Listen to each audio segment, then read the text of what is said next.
Alexander Reed stood in the children's hospital billing office at 2 a.m., counting crumpled dollar bills and loose change, while the woman he'd fallen desperately in love with sobbed quietly beside him. "I'm $11 short," Shania whispered, staring at the payment demand for her daughter's emergency surgery. "They won't operate without a deposit, and I've already sold everything I own." Alexander's throat burned as he reached into his pocket, knowing that a single phone call could transfer millions to cover little Emma's medical bills. But making that call would expose the devastating truth that the dishwasher Shania loved was actually a billionaire who'd been lying to her for 8 months, and the grandfather's inheritance test that had brought them together was about to tear them apart forever. Before we get deep into the story, please let me know in the comment where you're watching from. Hit subscribe if you're hooked in and ready to enjoy this story, because tomorrow I have another beautiful story to share with you, and I don't want you to miss it for anything. Now let's get into the story.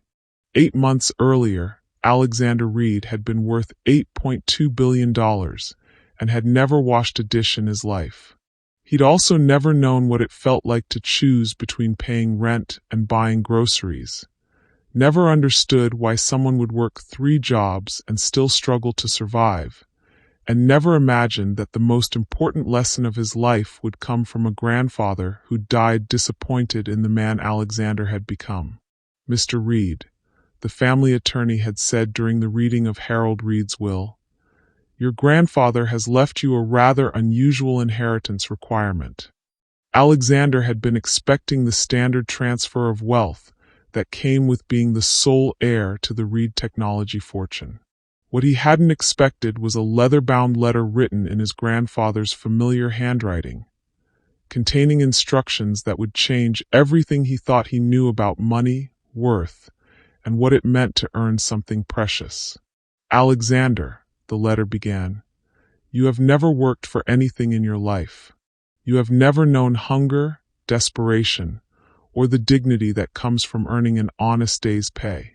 You have never understood that the greatest wealth is not what you inherit, but what you build through struggle, sacrifice, and genuine human connection. Therefore, you will spend 1 full year living exclusively on minimum wage income. You will work in service industry jobs, live in housing you can afford on those wages, and experience the life that 40 million Americans face every day. You will not use your trust fund, your connections, or your family name. If you complete this year successfully, you will inherit my entire estate, $10 billion that includes the technology patents that built our family fortune. If you fail, the money goes to charity, and you'll understand why I believe it belongs there instead of with someone who has never earned the right to help others." Alexander had laughed when he first read the letter. 1 year of pretending to be poor seemed like an elaborate game, a quirky challenge from an eccentric old man who'd always been disappointed that his grandson chose trust fund parties over building something meaningful.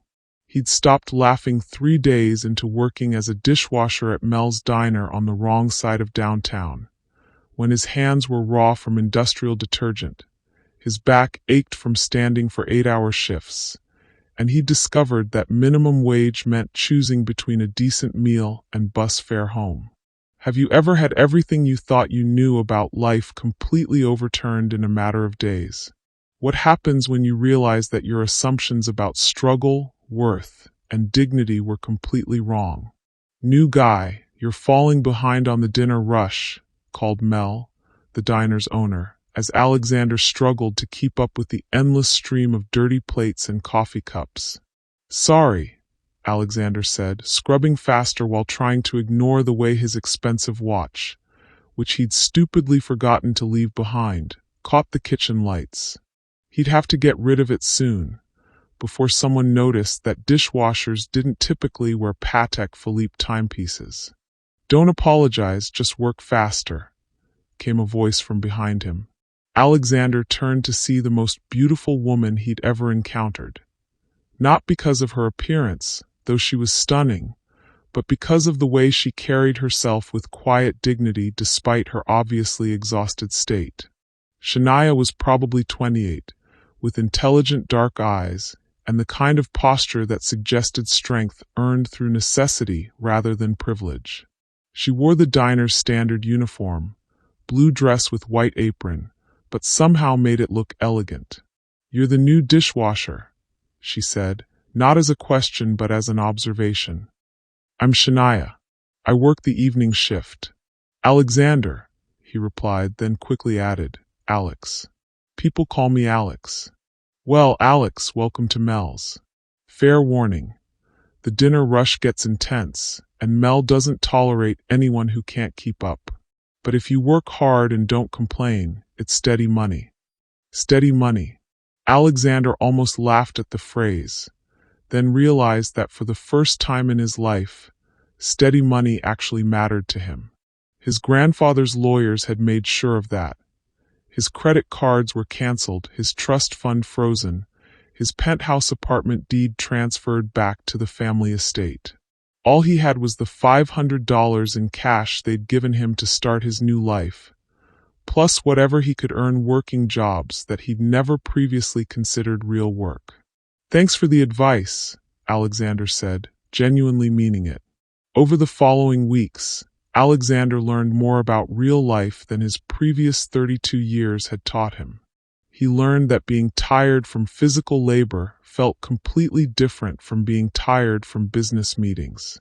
He learned that grocery shopping with a calculator and coupons required a level of strategic thinking he'd never applied to anything. He learned that his studio apartment, the only place he could afford on his dishwasher salary, was smaller than his former walk-in closet, but somehow felt more like home than anywhere he'd ever lived. Most importantly, he learned about Shania. She worked 3 jobs: waitressing at Mel's during the evening shift, cleaning office buildings from midnight to 4 a.m., and doing data entry from home during her daughter Emma's afternoon nap. Emma was 6 years old, brilliant, funny, and had been battling leukemia for 2 years. "The medical bills are manageable as long as she stays in remission," Shania explained during one of their brief conversations between rushes. "But if she needs another round of treatment, that's when things get scary." Alexander had been working at Mel's for 6 weeks when he realized he was falling in love with Shania. Not with the idea of rescuing her, not with the novelty of dating someone from a different economic class, but with the woman herself. Her intelligence, her strength, her fierce devotion to her daughter, and the way she treated everyone with respect regardless of their circumstances. "Alex," she said one evening as they were closing the diner, "can I ask you something personal?" "Sure," Alexander replied, hoping the question wouldn't be about his background or how he'd ended up working there. "Why do you seem so, I don't know, surprised by everything? Like you're seeing the world for the first time?" The question hit closer to home than Alexander was comfortable with. "Maybe because I am seeing it for the first time," he said carefully. "I grew up pretty sheltered. This job, this neighborhood, people like you, it's all new to me." "People like me?" Shania asked, her tone sharpening slightly. "People who work this hard for their families," Alexander clarified quickly. "People who have real strength, real integrity. I've never been around that before." Shania studied his face, clearly trying to determine if his answer was genuine or patronizing. "Alex, can I give you some advice?" "Always. Don't romanticize poverty," she said firmly. "There's nothing noble about struggling to pay rent or worrying whether you can afford your child's medication. The only reason I have strength and integrity is because I don't have a choice. If I could give Emma a safe, comfortable life without working 3 jobs, I'd do it in a heartbeat." The honesty of her response made Alexander's chest tighten with emotions he'd never experienced. Here was someone who'd never had the luxury of choices, talking to someone who'd never had anything but choices, and somehow finding common ground in mutual respect. "I didn't mean to romanticize anything," Alexander said. I just meant that I admire how you handle everything you're dealing with. And I appreciate that, Shania replied, her tone softening. I'm just tired of people acting like being poor is somehow more virtuous than being comfortable. Virtue is how you treat people and what you do with whatever resources you have, not how little money you make. Over the next 2 months, Alexander and Shania developed a friendship that slowly evolved into something deeper. They walked home together after late shifts, sharing stories about their days and their dreams. Alexander learned to edit his past carefully.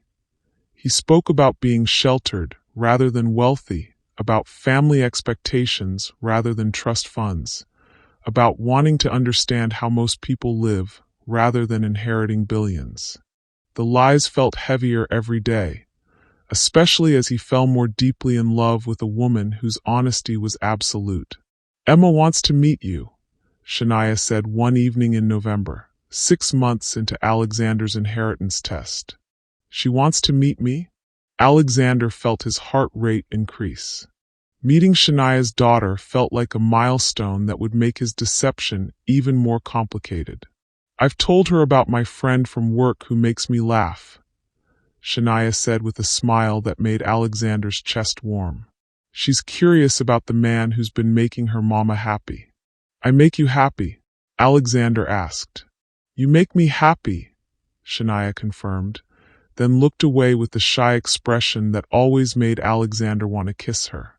They'd been dancing around their feelings for months, both of them clearly attracted to each other, but held back by circumstances.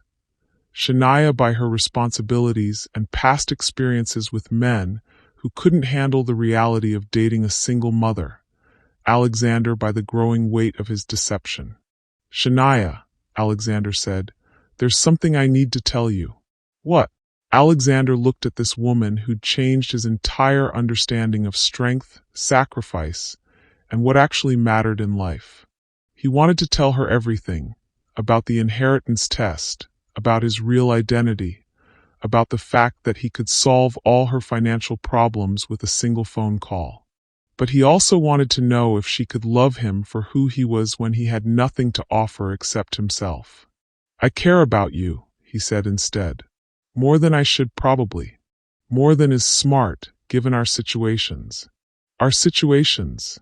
You're an incredible mother with responsibilities and priorities that have to come first, Alexander said. And I'm still figuring out who I am and what I want to do with my life.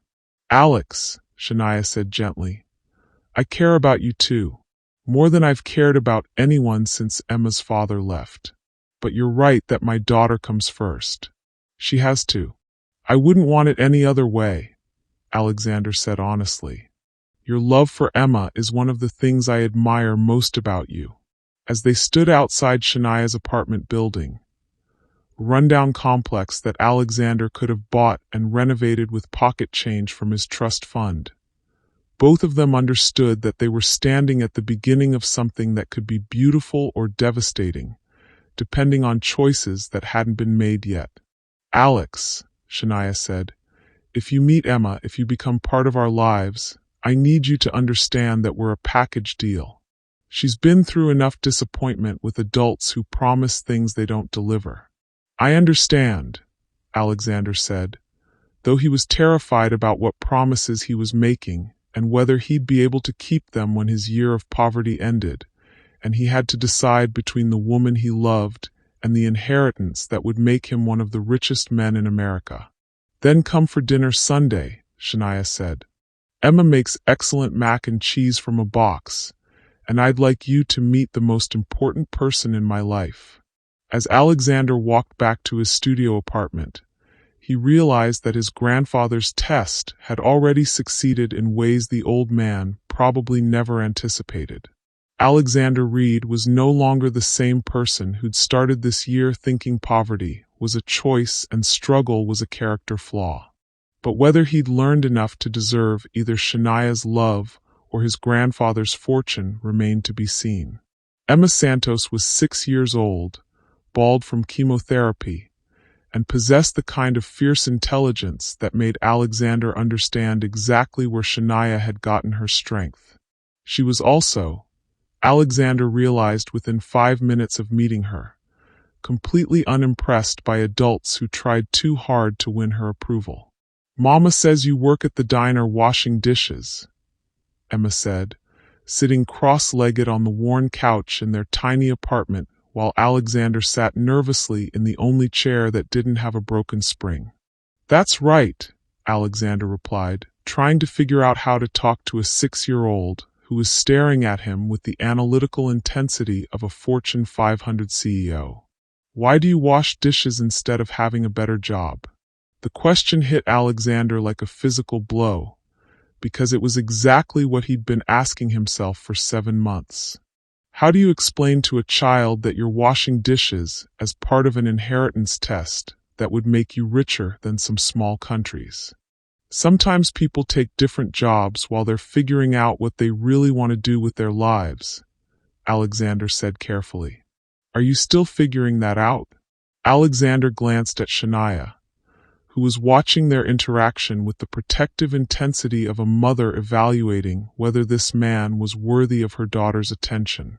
"Yes," Alexander said honestly. "I'm definitely still figuring that out." Emma nodded solemnly, as if this made perfect sense to her.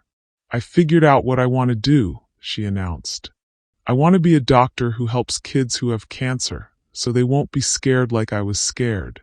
Alexander felt his throat tighten. "That sounds like the best possible job in the world. Mama says I have to finish getting better first, then go to school for a really long time. But that's okay because helping people is worth working hard for." Have you ever met a child whose wisdom and courage put your own struggles in perspective? What do you do when someone half your age has already figured out what it means to have purpose? Over dinner, Emma's promised mac and cheese from a box, supplemented with frozen vegetables that Shania had clearly bought with careful attention to both nutrition and budget, Alexander learned more about their life together. Shania had been 22 when Emma was born, fresh out of community college with an associate's degree in business administration and dreams of building something stable for her future family. Emma's father had left when Emma was diagnosed with leukemia at age 4, unable to handle the medical bills, the fear, and the reality that his daughter might not survive. "He sends a birthday card sometimes," Emma said matter-of-factly while Alexander tried to process the rage he felt toward a man who could abandon his sick child.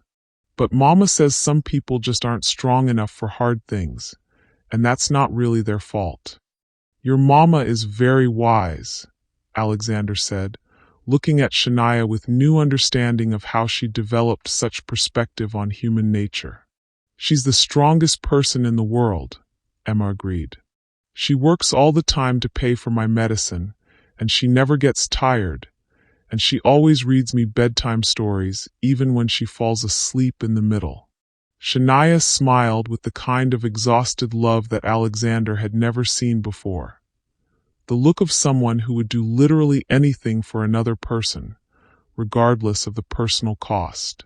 After dinner, while Emma was getting ready for bed, Alexander helped Shania wash dishes in the tiny kitchen that barely had room for 2 people. "She's incredible," Alexander said. "Emma is. I've never met a kid like her." "She's had to grow up fast," Shania replied, her voice carrying the weight of choices no parent should have to make. "Alex, I need to ask you something, and I need you to be completely honest with me." Alexander felt his chest tighten. "Of course. Are you planning to stay in town long term? Or is this dishwashing job just temporary while you figure out your next move?" The question was loaded with implications about their relationship, about Emma's emotional safety, about promises that Alexander wasn't sure he could make. "Why do you ask?" "Because Emma is already getting attached to you," Shania said quietly, "and she's been through enough loss. If you're not planning to stick around, I need to know now, before she starts thinking of you as someone permanent in her life." Alexander looked around the small apartment that had become more of a home to him than anywhere he'd ever lived, at the evidence of Shania's fierce devotion to her daughter, at the life they'd built through sheer determination and love. "I'm not going anywhere," he said, meaning it completely while also knowing that his situation was infinitely more complicated than Shania understood. Even though dating a single mother with a sick child isn't exactly what most men sign up for. "Shania," Alexander said, turning to face her fully, "what most men sign up for doesn't matter to me. What matters is that I'm falling in love with you and Emma, and I can't imagine wanting to be anywhere else." The words hung between them like a bridge they'd both been afraid to cross. "Alex," Shania said softly, "I'm falling in love with you too. But I have to protect Emma, and I have to protect myself. We can't afford to get attached to someone who might leave when things get difficult. What if I promise that I won't leave when things get difficult?" "Everyone promises that," Shania said sadly. "Emma's father promised that. He promised he'd love us no matter what, that we'd get through her illness together. Then the medical bills started piling up, and she lost her hair. And suddenly he couldn't handle the reality of what love actually requires." Alexander felt the weight of every lie he'd told her, every secret he was keeping, every way that his deception made his promises meaningless. "I'm not Emma's father," he said quietly, "and I understand why you'd be careful about trusting someone new.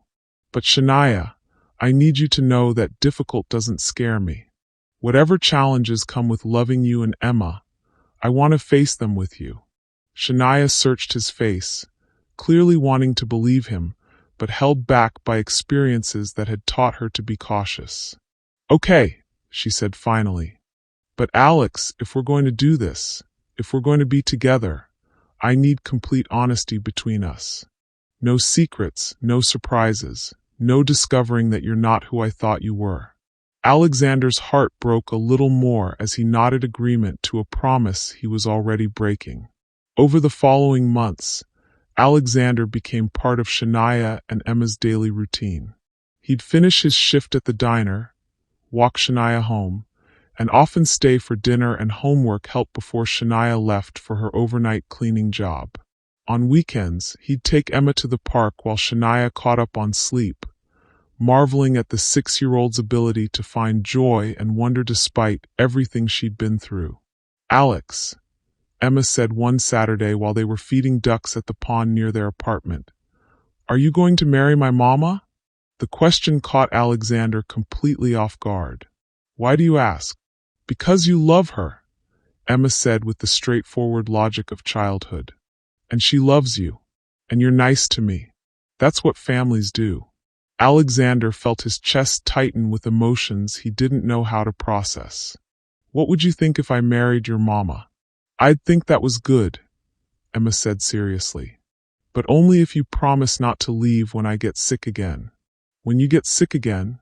"The doctors say my cancer might come back," Emma explained with the matter-of-fact acceptance that broke Alexander's heart. "And if it comes back, it'll be harder to fix, and it'll cost lots more money.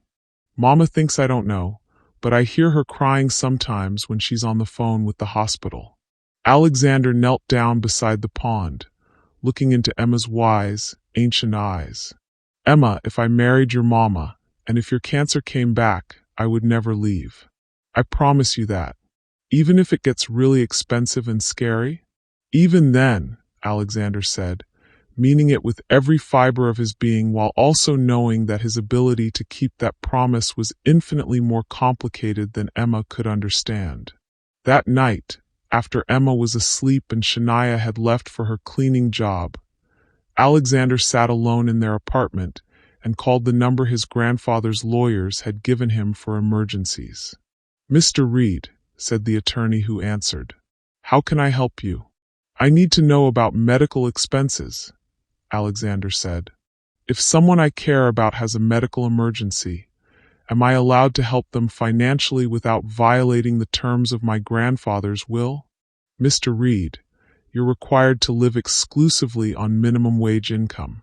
Any financial assistance you provide to others would need to come from those earnings. But what if someone's life depends on medical treatment they can't afford? Then you'll face the same choice that millions of Americans face every day, the attorney said quietly. And perhaps you'll understand why your grandfather believed this experience was necessary. Alexander hung up the phone, finally understanding the full scope of what his grandfather had planned. This wasn't just about learning to live on minimum wage. It was about learning what it felt like to love someone you couldn't protect, to watch suffering you couldn't prevent, to face the reality that all the money in the world didn't matter if you couldn't access it when people you loved needed help. 2 weeks later, the call came that Alexander had been dreading. Alex. Shania's voice was shaking when she called him at the diner. Emma collapsed at school. We're at the hospital, and the doctors think her cancer is back. They want to start chemotherapy immediately, but insurance won't cover the new treatment protocol. I need to find $18,000 for the first round, and I don't know how I'm going to do it. Alexander felt the world spinning around him. $18,000 was nothing to him. Pocket change, the cost of a nice dinner in his former life. But as Alex the dishwasher, earning minimum wage at Mel's diner, $18,000 might as well have been $18 million. I'm coming to the hospital, he said immediately. Alex, you don't have to. I'm coming, Alexander repeated. Shania, we'll figure this out. Whatever it takes, we'll figure it out. As Alexander left work early and took 3 buses to reach the children's hospital, he realized that his grandfather's test had brought him to the exact moment it was designed to create. The choice between protecting someone he loved and protecting his own future. But the choice was even more complicated than his grandfather had anticipated, because helping Emma meant not just spending money Alexander didn't have. It meant revealing the truth about who he really was to a woman who'd specifically asked for complete honesty and no surprises. When Alexander arrived at the hospital, he found Shania holding Emma while both of them cried, surrounded by medical bills and insurance forms that represented everything they couldn't afford. Hey, he said softly, sitting beside them in the uncomfortable plastic chairs that had become too familiar over the past 2 years. They want to start treatment next week, Shania said, her voice hollow with exhaustion and fear. But without the deposit, they can't guarantee Emma will get the new medication. And the old medication didn't work last time. Alexander looked at Emma, pale and scared but trying to be brave for her mother, and felt something break inside his chest. What if we could find the money? He asked carefully. How? Shania laughed bitterly. Alex, I've already applied for every assistance program, every charity, every grant available. I've sold everything I own except Emma's bed and my work uniforms. There's nowhere else to look. Alexander reached into his pocket and touched his phone, knowing that one call could solve everything. One call to his trust fund managers. One transfer from accounts that contained more money than Shania would see in 10 lifetimes.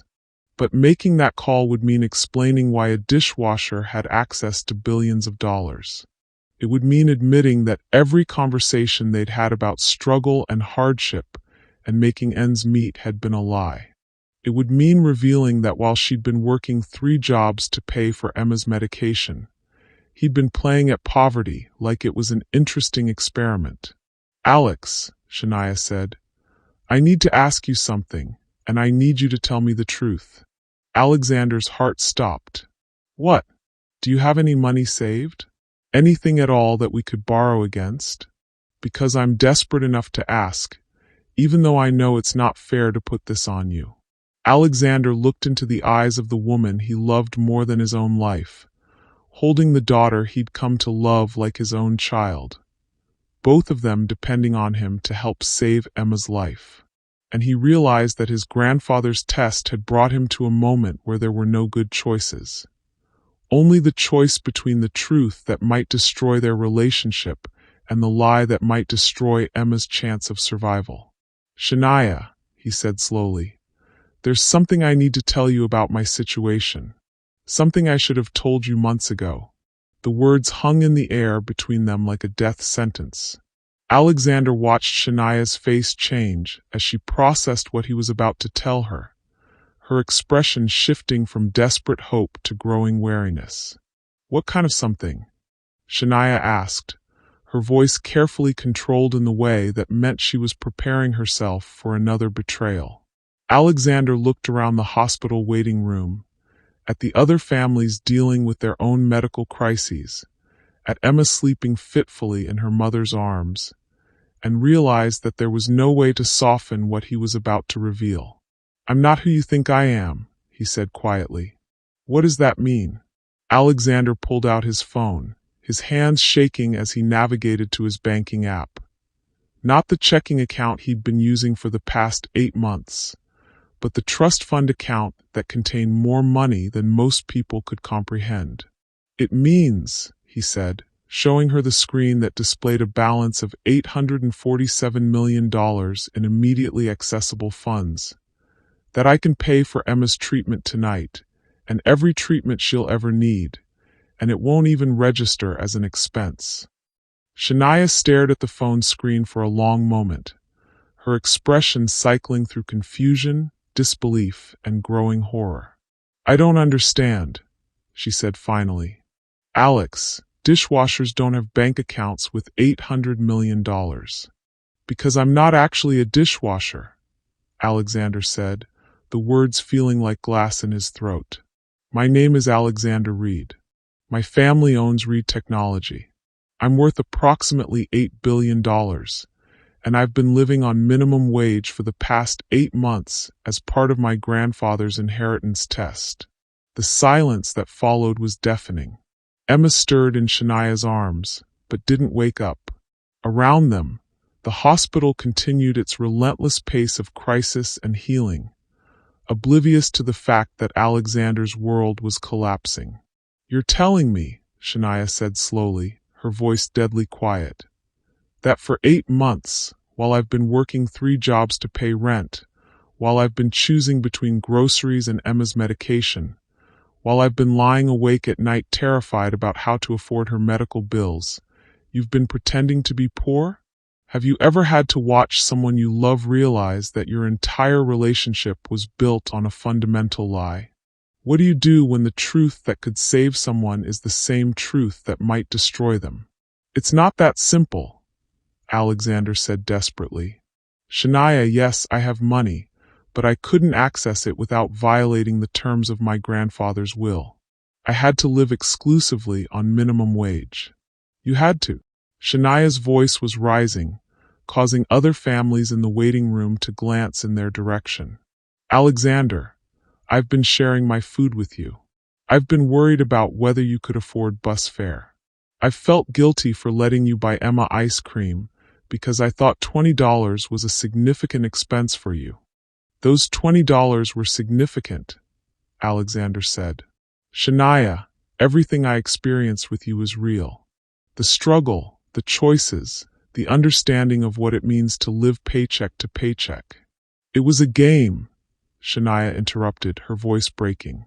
It was a fucking game to you. While Emma and I were fighting for survival, you were playing dress up as a poor person.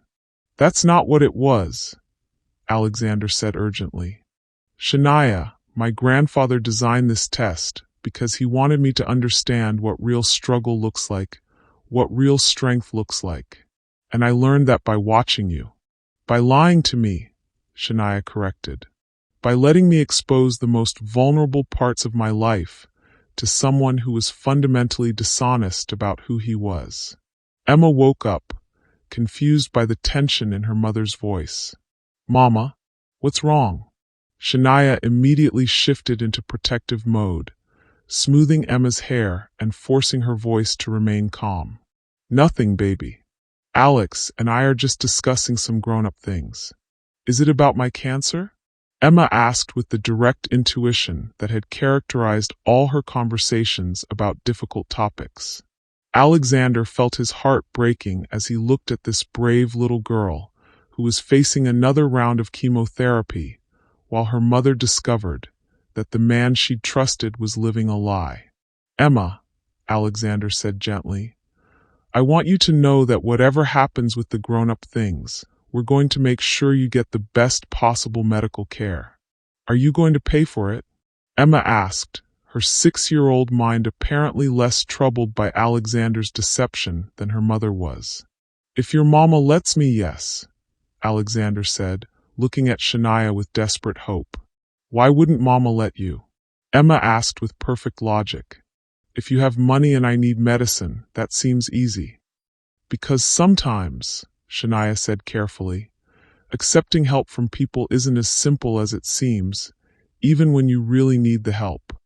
Alexander watched Shania struggle with the impossible choice between her pride and her daughter's life, between her anger at his deception and her desperate need for exactly what he was offering. "I need some air," Shania said abruptly, standing up with Emma in her arms. "Alexander, I need time to think about this." "Shania, Emma needs to start treatment as soon as possible. Whatever you decide about us, please don't let your anger at me prevent her from getting the care she needs." "Don't," Shania said, her voice sharp with pain. "Don't you dare suggest that I would put my feelings ahead of my daughter's health. And don't act like you're some noble savior offering charity when what you're really doing is trying to buy forgiveness for 8 months of lies." "That's not what I'm doing," Alexander protested. "Isn't it?" Shania challenged. "Alexander, you've been watching me struggle for 8 months. You've seen me work myself to exhaustion. You've watched me cry over bills I couldn't pay. You've held me while I worried about whether I was giving Emma everything she needed. And the entire time, you could have solved every single problem with pocket change. But solving your problems wasn't my choice to make," Alexander said. "Shania, if I had revealed who I was 6 months ago and offered to pay for everything, would you have accepted help from a billionaire stranger? Or would you have assumed I was trying to buy your affection?" The question hung between them, loaded with implications about class, pride, and the complex dynamics of relationships built across economic boundaries. "I don't know," Shania admitted quietly, "but at least it would have been an honest choice. Alexander, you took away my ability to make informed decisions about my own life. I was trying to find out if you could love me for who I actually am, not for what I could provide," Alexander said. "But who you actually are includes being someone who lies to people he claims to love," Shania replied. "Who you actually are is someone who thinks it's acceptable to deceive a single mother struggling to survive because you're curious about how poor people live."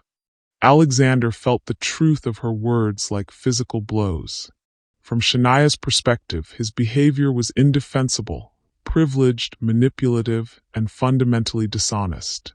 "Shania," he said quietly, "I know I handled this wrong. I know I should have told you the truth earlier.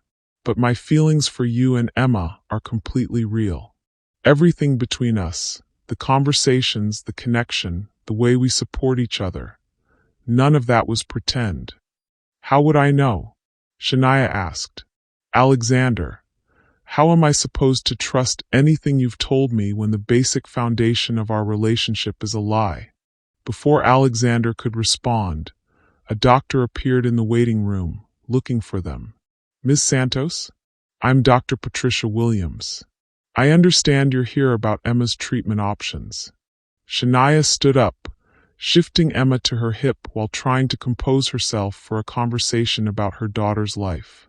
"Yes, I need to know exactly what Emma needs and how much it's going to cost." Dr. Williams glanced at Alexander, clearly sensing the tension between them. "Would you like to discuss this privately, or—" "He can stay," Shania said firmly. "Alexander has offered to help with the financial aspects of Emma's care." "That's wonderful," Dr. Williams said with obvious relief. "Funding is often the biggest barrier to optimal treatment. If finances aren't a concern, we can focus entirely on giving Emma the best possible care." As Dr. Williams explained Emma's treatment protocol, 18 months of chemotherapy, experimental medications, and round-the-clock monitoring that would cost approximately $400,000. Alexander watched Shania process information that would have been devastating if he hadn't been there to provide solutions. "The total cost is manageable," Alexander said when Dr. Williams finished her explanation. "I'll handle all medical expenses, pharmacy costs, and any additional care Emma needs." "That's very generous," Dr. Williams said. "I'll have our financial counselor prepare the necessary paperwork." After Dr. Williams left, Alexander and Shania sat in silence while Emma dozed again, exhausted from the stress of the day. "I need you to understand something," Shania said finally. "I'm going to accept your help for Emma's treatment because she needs the best possible care, and I can't provide that alone."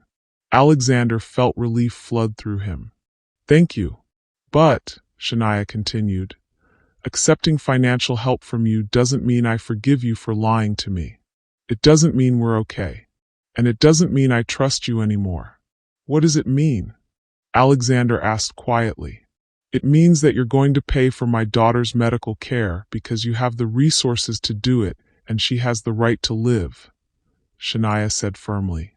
"But our relationship, whatever we had, whatever we were building, that's over." Alexander felt like the world was collapsing around him. "Shania, please. I know I made mistakes, but what we have is real. The love between us is real." "The love was real," Shania corrected. "But love isn't enough when the foundation is dishonesty." "Alexander, I told you from the beginning that I needed complete honesty, no secrets, no surprises. You looked me in the eye and promised that, while you were living a lie every single day. I was trying to protect what we had," Alexander said desperately. "By deceiving me about the most fundamental fact of who you are," Shania replied. "Alexander, I'm a single mother who's been abandoned before by someone who made promises he couldn't keep. I can't build a life with someone I can't trust, no matter how much money he has or how much he claims to love me." As they sat in the hospital waiting room, with Emma sleeping between them and the weight of Alexander's deception settling over everything they'd built together, both of them understood that some betrayals couldn't be forgiven, even when they came with the power to save lives. Alexander had won the resources to give Emma everything she needed to survive and thrive. But he'd lost the trust of the woman he loved more than his own life, and no amount of money could buy that back. "Shania," he said quietly, "what do I do now? Now you prove that you're really changed by your grandfather's test," Shania said sadly. "You use your wealth responsibly, you help people who need help, and you learn to live with the consequences of the choices you made. And us? There is no us," Shania said firmly. "There's Emma's treatment, which you're going to fund completely. And there's my life, which I'm going to rebuild without someone I can't trust." As Alexander signed the financial paperwork that would ensure Emma received the best possible medical care, he realized that his grandfather's inheritance test had succeeded beyond the old man's wildest dreams. Alexander had learned the value of honest work, the dignity of struggle, and the meaning of love that transcended economic boundaries. But he'd also learned that some lessons came with costs that couldn't be calculated in dollars, and that becoming worthy of love sometimes meant losing the very person who taught you what love actually required. 3 months into Emma's treatment, Alexander Reed had learned that loving someone from a distance while they refused to speak to you was its own special kind of torture. He'd also learned that having unlimited money to solve problems meant nothing when the person you'd hurt wouldn't let you anywhere near the solution. "Mr. Reed," Dr. Williams said during one of the weekly medical consultations that had become the only way Alexander could get updates on Emma's condition, "Emma is responding beautifully to the treatment protocol. Her latest scans show significant improvement." Alexander felt relief flood through him, though it was tempered by the knowledge that Shania was sitting across the conference room table, studiously avoiding eye contact while she took notes about her daughter's care. "That's wonderful news," Alexander said. "What's the next phase of treatment?" "We'll continue the current chemotherapy regimen for another 3 months, then transition to maintenance therapy," Dr. Williams explained. "Emma should be able to return to school part-time in the fall." Alexander watched Shania's face light up with hope and joy at the news about Emma's progress, and felt his heart break all over again. For 3 months, he'd been funding Emma's medical care while being completely shut out of their personal lives. He knew about Emma's treatment schedule, her medication regimen, and her doctor's appointments, but he had no idea how she was handling the emotional aspects of being sick again, whether she missed him, or how Shania was coping with the stress of watching her daughter fight cancer for the second time. "Dr. Williams," Shania said, "what kind of long-term monitoring will Emma need?" "Regular checkups for the next 5 years, annual scans after that," Dr. Williams replied. "The prognosis is excellent, but we'll want to stay vigilant." After the meeting ended, Alexander lingered in the hallway, hoping for even a brief conversation with Shania. Instead, she walked past him toward the elevator as if he were invisible. "Shania," Alexander called out, unable to bear the silence any longer. She stopped but didn't turn around. "What do you want, Alexander?" "I want to know how you're doing. How Emma's really doing, emotionally. Whether she's scared, whether she's asking about me, whether there's anything else she needs." "Emma is fine," Shania said curtly. "She's adjusting well to treatment. She's keeping up with her schoolwork through the hospital's education program, and she's excited about getting back to normal life. And you?" "I'm managing." Alexander could see the exhaustion in her posture, the way she held herself with careful control that suggested she was barely keeping everything together. "Shania, I know you don't want to see me, but if you need anything, groceries, transportation to appointments, help with." "I don't need anything from you except Emma's medical bills paid," Shania interrupted. "Alexander, we had an agreement. You handle the financial aspects of her care, and I handle everything else. Please respect that boundary. Have you ever loved someone so much that respecting their wish to be left alone felt like dying a little every day? What do you do when the person you do anything for won't let you do anything at all?" Alexander watched Shania walk away, feeling the familiar weight of choices that couldn't be undone and consequences that couldn't be avoided.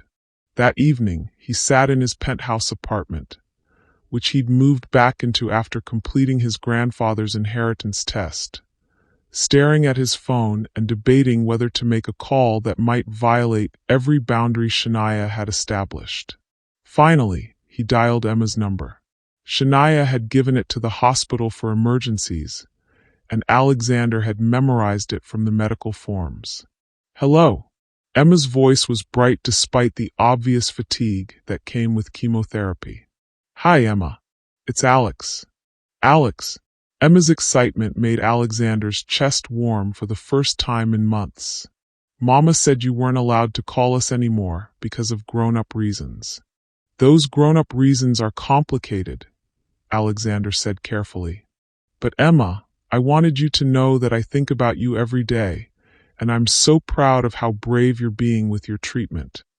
"It's not so bad this time," Emma said matter-of-factly. "The new medicine doesn't make me as sick, and the nurses let me paint pictures during my treatments." "What kind of pictures?" "Mostly families," Emma said. "I painted one of me and Mama and you at the park, but Mama got sad when she saw it, so I gave it to Nurse Jenny instead." Alexander felt his heart break at the image of Emma painting the 3 of them as a family, while Shania struggled with the reality that their relationship was over. "Emma, can I ask you something? Are you mad at me for not telling you and your mama the truth about who I really am?" Emma was quiet for a moment, considering the question with the seriousness she brought to all important topics. "I was confused at first," she said finally. "But then I thought about it, and I decided that maybe you were scared to tell us you were rich because you thought we might not like you anymore if we knew." Alexander was amazed by Emma's intuitive understanding of his fears. "That's exactly what I was scared of," he admitted. "But that's silly," Emma said with the straightforward logic of childhood. "We liked you because you were nice to us and you made Mama laugh, not because of how much money you have." "I know that now," Alexander said. "But Emma, sometimes grown-ups make mistakes because they're scared of losing people they love. Are you scared you lost us?"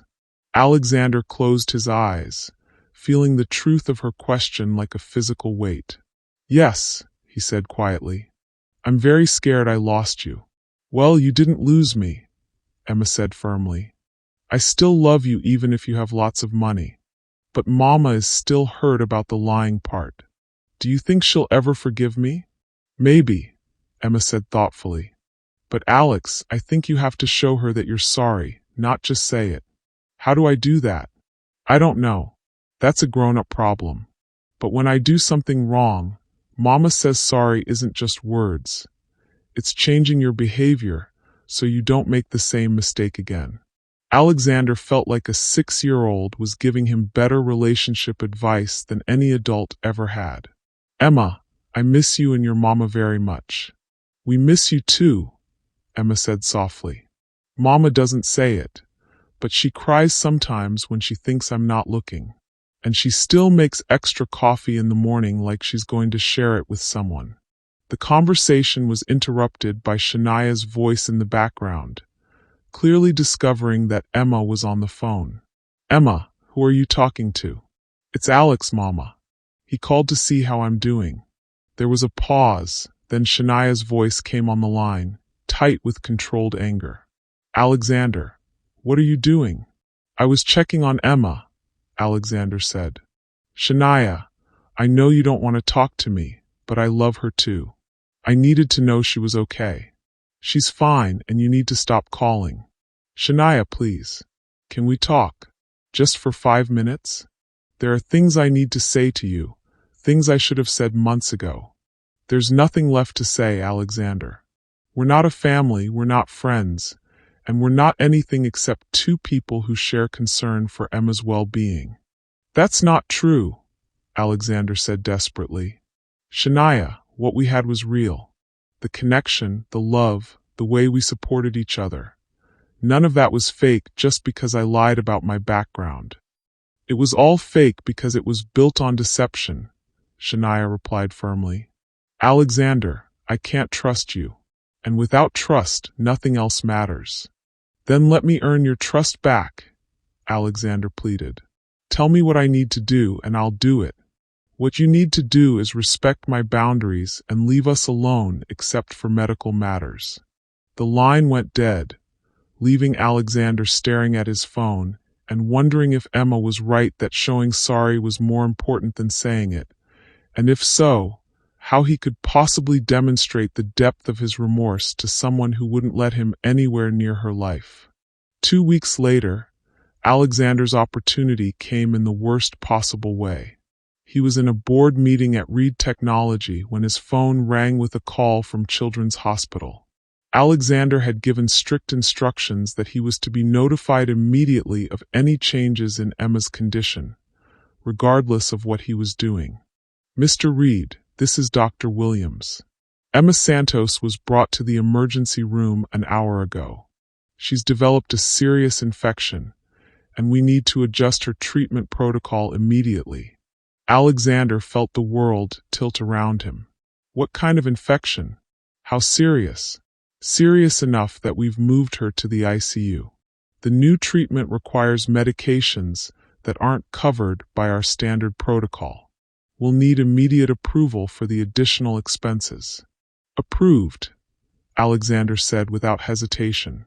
"Whatever she needs, cost is not a factor. I'm on my way."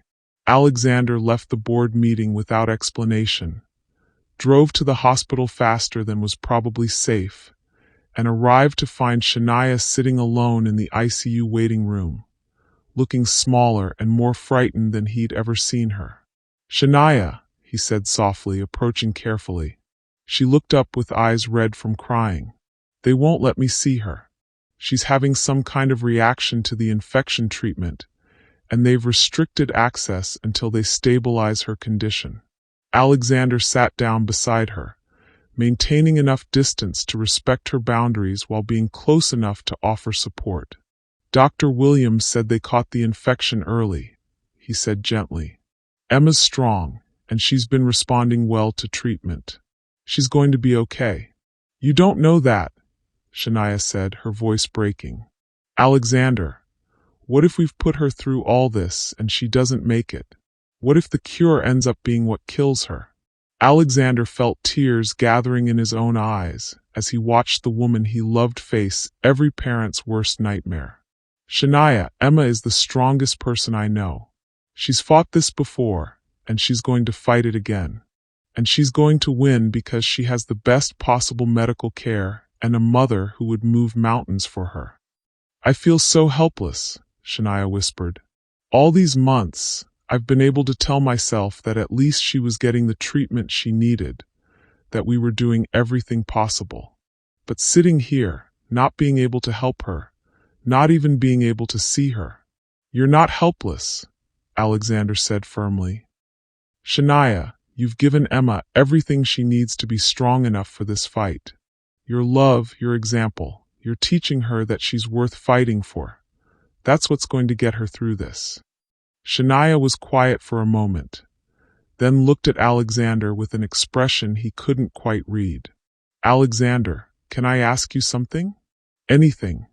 When you found out about Emma's cancer, when you realized how much her treatment would cost, what was your first thought? Alexander considered the question seriously, remembering that moment in the hospital when everything had changed. My first thought was that I would do anything to save her, he said honestly. That I would spend every dollar I had, give up everything I owned, if it meant she could be healthy and safe. Even knowing that helping her meant losing me? Even knowing that, Alexander confirmed. Shania, I love you more than I've ever loved anyone. But I love Emma too, and I would rather lose you and know that she's okay than keep you and watch her suffer. Shania was quiet for several minutes, processing his words. The money you've spent on her treatment, she said finally. Is it affecting your financial situation? Are you sacrificing things you need to help us? Alexander almost laughed at the question, then realized that Shania still didn't fully understand the scope of his wealth.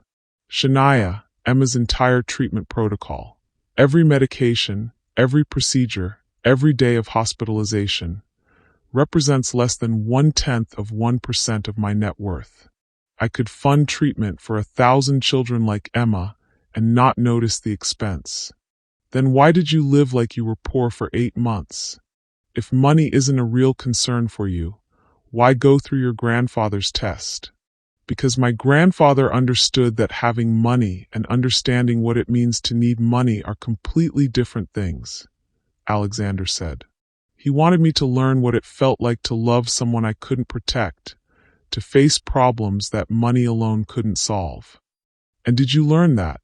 Alexander looked at Shania, exhausted, frightened, but still beautiful and strong despite everything she was facing.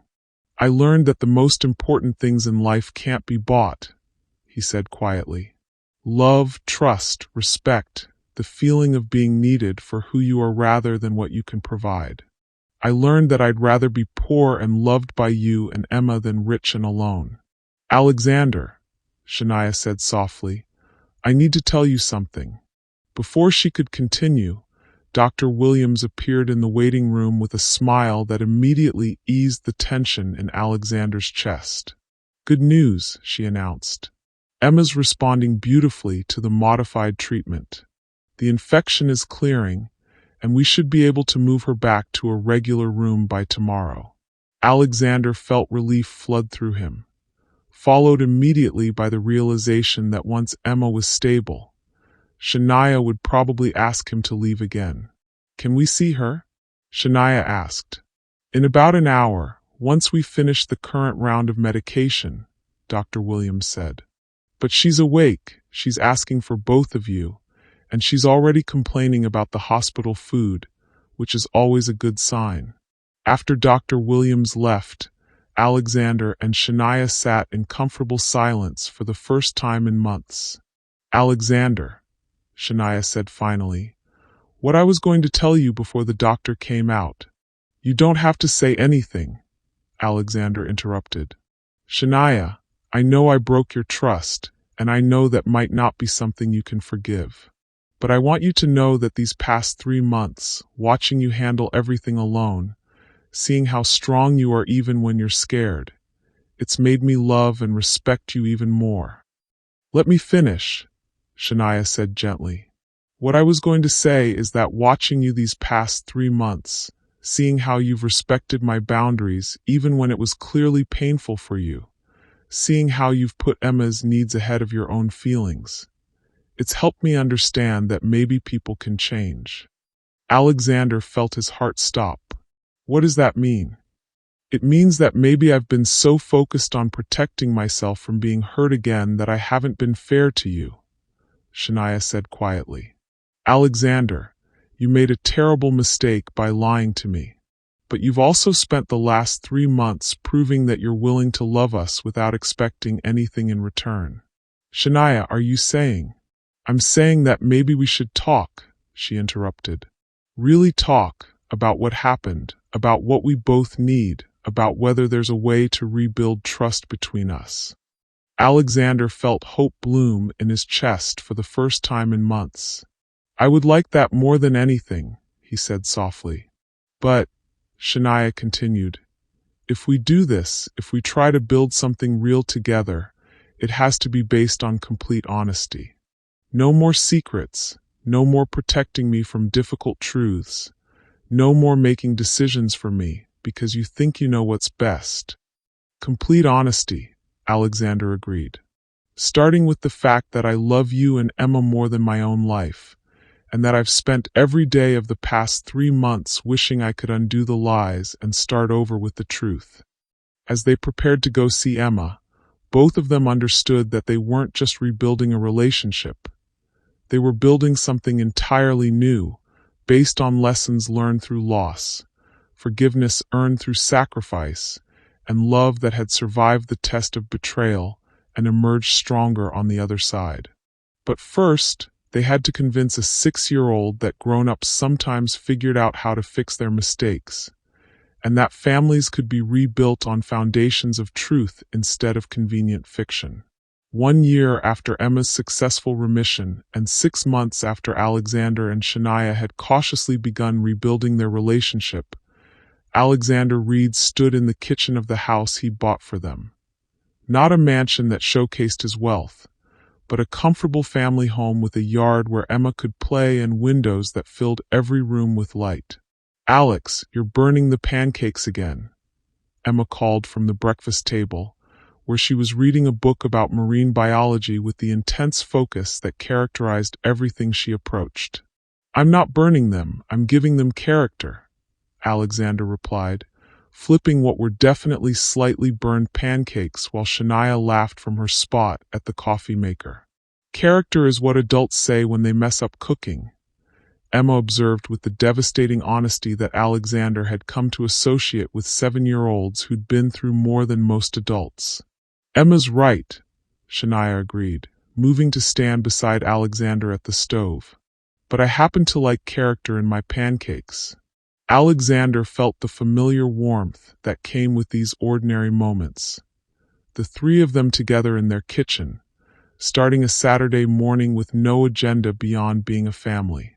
It was a sensation he'd never experienced in his previous life of business meetings and social obligations, and one he treasured more than any corporate achievement.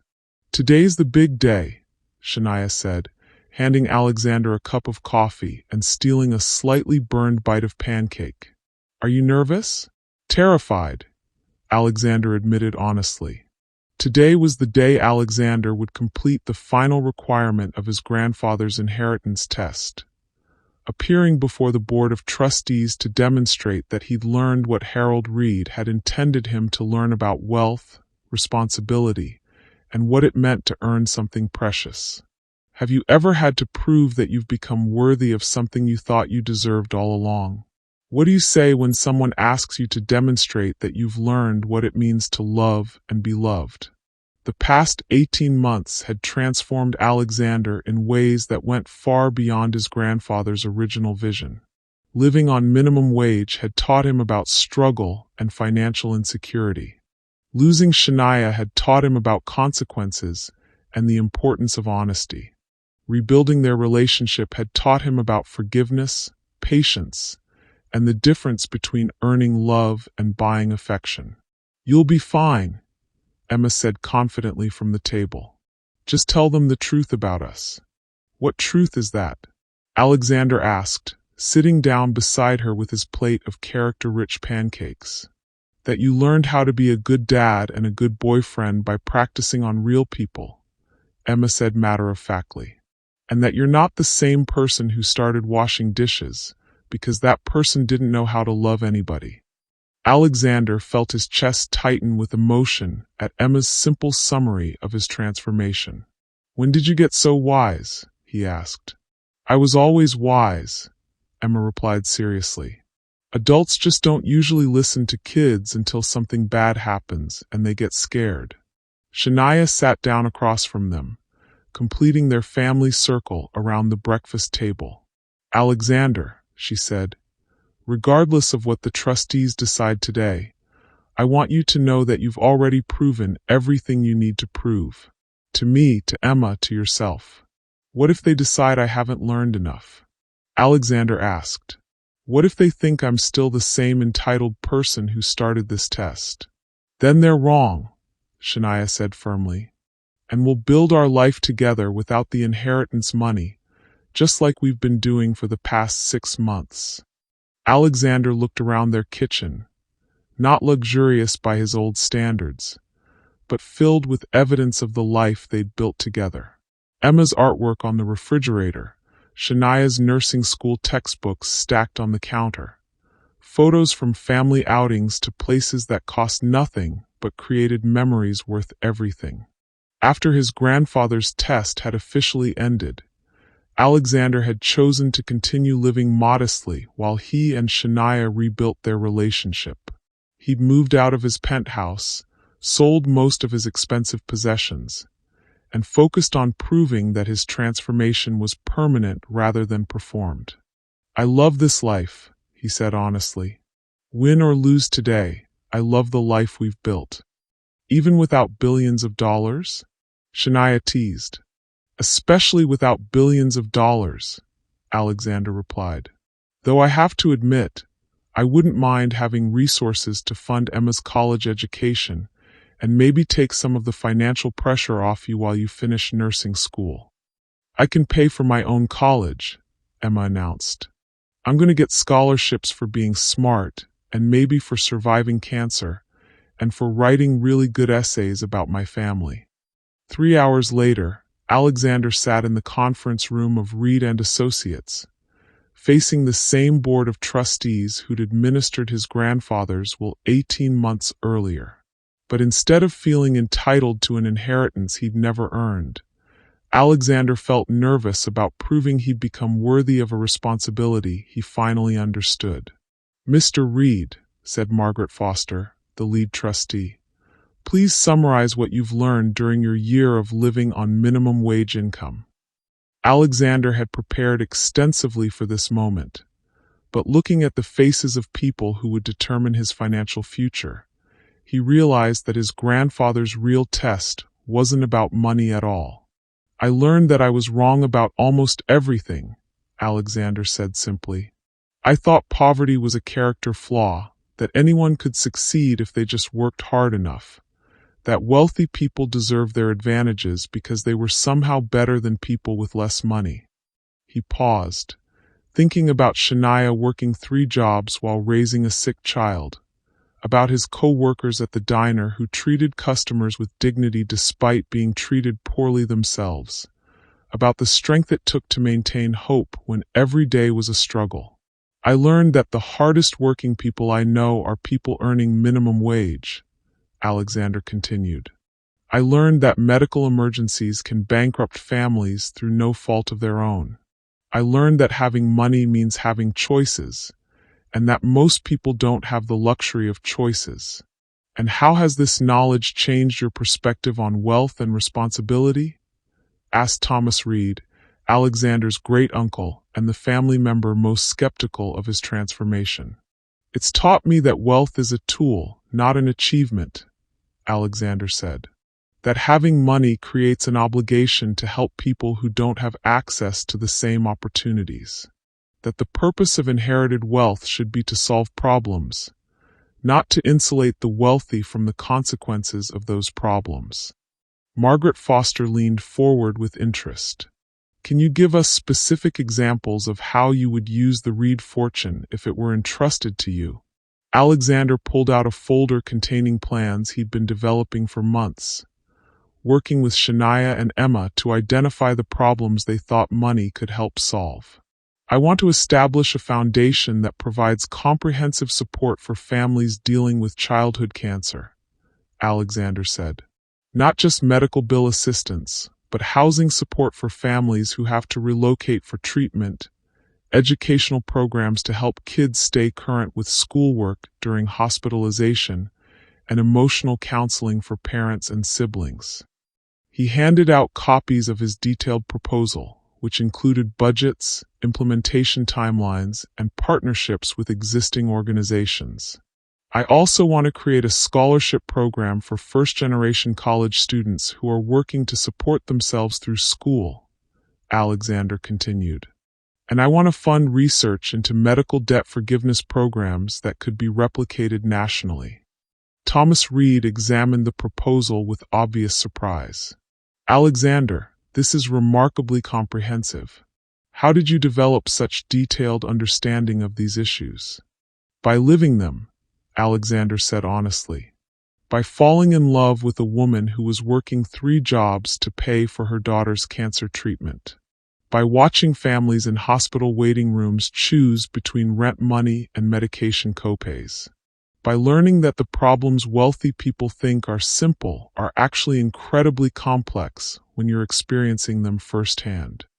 And personally, Margaret Foster asked, how has this experience changed your personal life?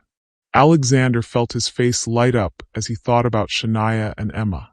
It taught me what love actually requires, he said. I spent my entire adult life thinking that providing financially for someone was the same thing as caring for them. I thought that if I could solve people's problems with money, that was enough. He paused, remembering the months of rebuilding trust with Shania, the conversations about honesty and respect, the gradual process of proving that his feelings were genuine. But love isn't about what you can provide, Alexander continued. It's about showing up consistently, being honest even when it's difficult, respecting someone's autonomy even when you think you know better. It's about being worthy of trust, not just expecting trust because you're generous. Are you planning to marry Miss Santos? Thomas Reed asked directly. Alexander smiled, thinking about the ring he'd been carrying for 2 months, waiting for the right moment to propose. I'm planning to ask her to marry me, Alexander said, but only if she thinks I've become the kind of person who would be a good husband and father. That's not a decision I get to make unilaterally.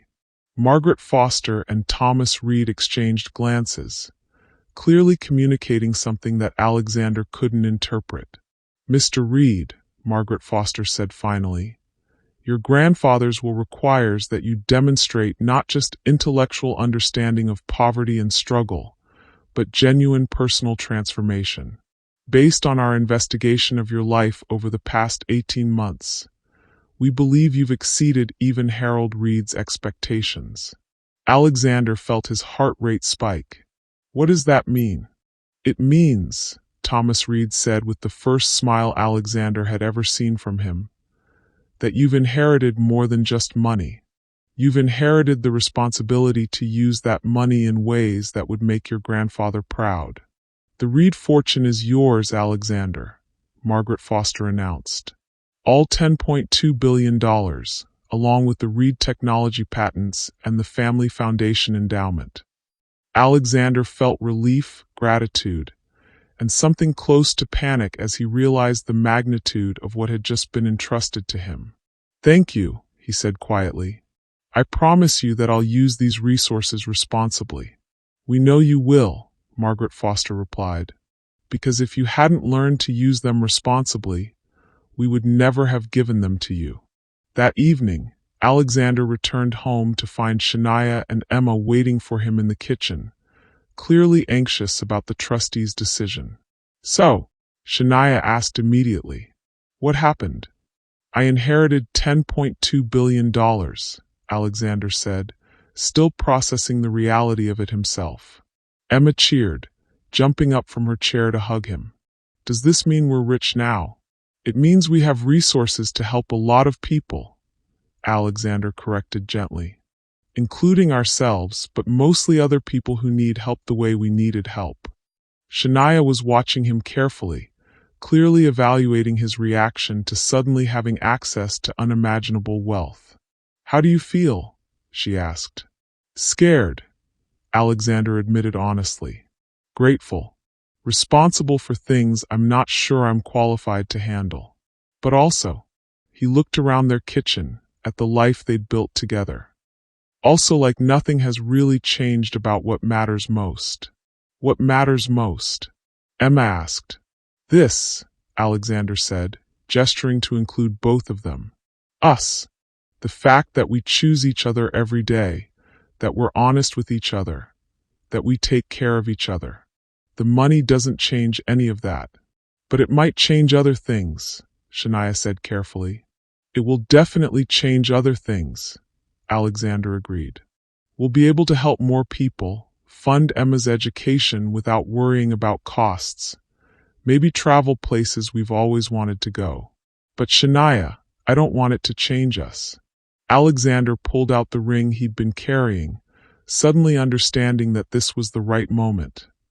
Not because he'd inherited billions of dollars, but because they'd built something together that could survive any change in circumstances. "Shania Santos," he said, getting down on one knee in their kitchen while Emma watched with delight. "Will you marry me? Not because I'm rich, not because I can provide financial security, but because I love you and Emma more than anything else in the world. And I want to spend the rest of my life proving that I'm worthy of your trust." Shania looked down at him with tears in her eyes and a smile that made everything he'd been through worthwhile. "Alexander Reed," she said, "I'll marry you because you've shown me that people can change, that love can survive mistakes, and that the best families are built on honesty, respect, and the willingness to choose each other every single day." "Is that a yes?" Alexander asked, his voice shaking slightly. "That's a yes," Shania confirmed, letting him slip the ring onto her finger before pulling him up for a kiss that tasted like hope and home and second chances that had been earned through sacrifice. "Are we going to have a big wedding?" Emma asked practically. "We're going to have the wedding we want," Shania replied. "Big or small, expensive or simple, whatever feels right for our family." "I want it to be at the hospital," Emma announced. "So all the nurses who helped me get better can come, and so other families can see that sometimes things work out okay."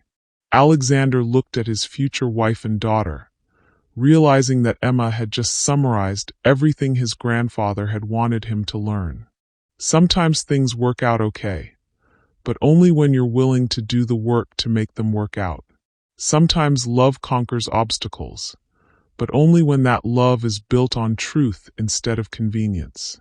And sometimes second chances lead to something more beautiful than first chances ever could, because they're based on wisdom earned through loss rather than assumptions that were never tested.